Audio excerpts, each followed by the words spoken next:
Crimechurch, BEZUIDENHOUT Brothers, Chapter 4, Make It to the Other Side Without Falling. Yo, motherfucking Lynn. Long time. I slap his hand and yank his arm, forcing him into a hug. Then I apologise as he winces a bit. Jade smashed Joel's hands back in the day for leaving 2HC, I heard. Ripped the nails out. Sensitive fingers, I guess. Joel's family come to the door, a clutch of dark brown kids with Joel's lips and the straight black hair of Joel's missus. They appear in the gas between his body and the doorframe, peering through his armpits and crotch. BEZUIDENHOUT, he begins. Come in, man, come in. He begins unloading years of pent-up bro politics in the doorway. That thing with 2 hardcore straight slattery beating you up and all that, I still feel bad. Like, you came from a real good house, bro, and it changed, like, the whole direction of your life. Dude! It wasn't hard finding his name and number. He got a brain injury in the Navy, falling around getting high, sucking oxygen straight from the tank. And he got court-martialed and kicked out. He had to start life again from scratch. Today he makes a living dealing tins and magic cards from his state house. So you having a cone, mate, bonghead? I got spots, I got fresh oil from the Naki. Is your family safe, Mart? Tell me. There are new names circulating. New faces, new incidents, new legends. We get some epic crack going before I interrupt and tell Joel straight up, I'm dipping back into the underworld. I'm on a mish. Yeah, the wife's pissed at me because she has to go into hiding while I sort out some... Look, actually, that's what I've got to talk to you about this thing, man. Thought you'd come back from Oz a little bit premature, cuz you got sucked into a clusterfuck, huh? Well, let's see if Uncle Jolie can help, eh? Joel moves his maps of Taiwan and several small cups of green tea off the table. He's been rediscovering his heritage or something. Joel runs me through the names of his kids, shows me some photos from his wedding and his honeymoon to the Coromandel. He explains where he's up to in his quest to find out what he can about where his people come from in Taiwan. He's got a feeling he's part Taiwanese Aboriginal from the highland tribes of Formosa. Wouldn't it be easier to just catch up with your family, ask them about your whakapapa, bro?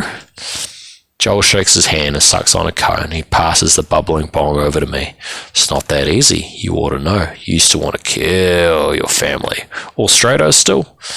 All straightos indeed, Jolie. Fuck, no, that's not true, actually. My mum and Z and dad, yeah. But my little brother, not straight, man. Dude, he fell into the white paint big time. Hence this whole clusterfuck.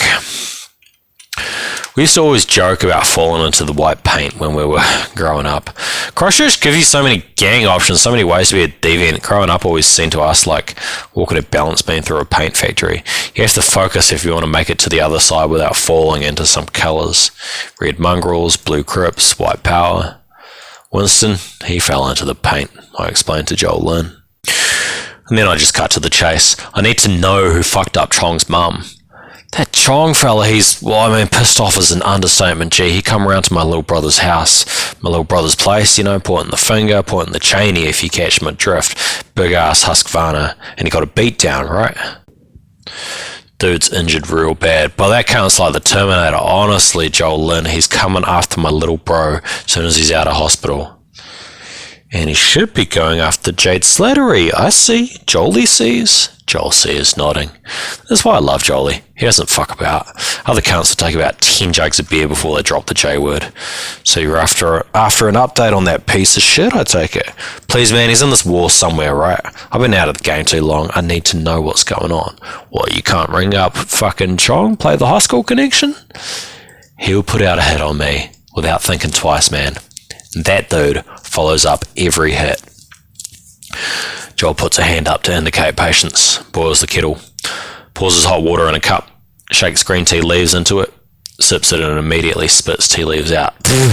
There's got to be an easier way, Joel mutters and sucks on a freshly packed cone of weed. Alright, so, my brother. And this information is like 2 degrees of separation away, right? This is coming from a bro in the TAFs who's been talking to Munga Kaha, who's told it to me. So, Shady JD's been impossible to work with, word has it. I'm telling you this fresh. Chong asked Sam, gave our crazy friend $2,000 to whack some last laughs. That was disloyal. trying to patch out. But Chong didn't make the rules clear enough, right?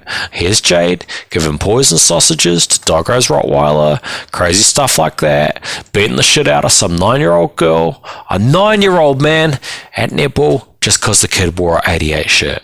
So Chong's like summary dismissal for you, Jade. Jade must have done that shit to Chong's mum, right? Bro, doesn't matter if you kill Chong's mum or sneeze on her, if you do anything against that crazy cunt's family, he's coming for you. I rise and I deposit my arms in my hoodie. I can barely stand with the stress. This city, man, this island, this country. It's like an Alcatraz planted out in the middle of the goddamn Southern Ocean. Nowhere to go. Maybe it's the weird talking Joel, but I've had this, inkling. I kind of feel like if you took Jade out of the mess problem, there wouldn't be any problem, my brother. Exactly. There is a wide, empty gulf in our conversation. We sip our little cups. So, Joel, have you got any mates that would know where Jade lives? What about that Sean Rollins cunt? Aren't they lovers or something? Joel pats his pockets. Help me to find my phone. I got his number. What one, Sean? Buckwhite Jade. The White Demon. No. Yes. I watched Joel crawl around on his kitchen floor, looking for his phone, stuck between the ocean and the cabinet, reaching into the crack beside the oven, till a mousetrap snaps his fingers and he screams, flapping. He gets the phone with his non-mousetrapped hand. He searches his contacts. He sucks his munted fingers. It's good to see his fingernails grew back. Maybe I was part of all that. It's good to see some sensitivity has come back into his fingers. I don't know. Maybe I was part of all that. Maybe Joel took risks on that life-changing Saturday at the gangster's granny's flat because he wanted to impress me. Maybe every player in the city is trying to impress someone. You're class A, Joel, I tell my old friend as he squawks and flaps and shakes his fingers. With a few more phone calls and texts, he finds Jade's phone number and where the cunt lives.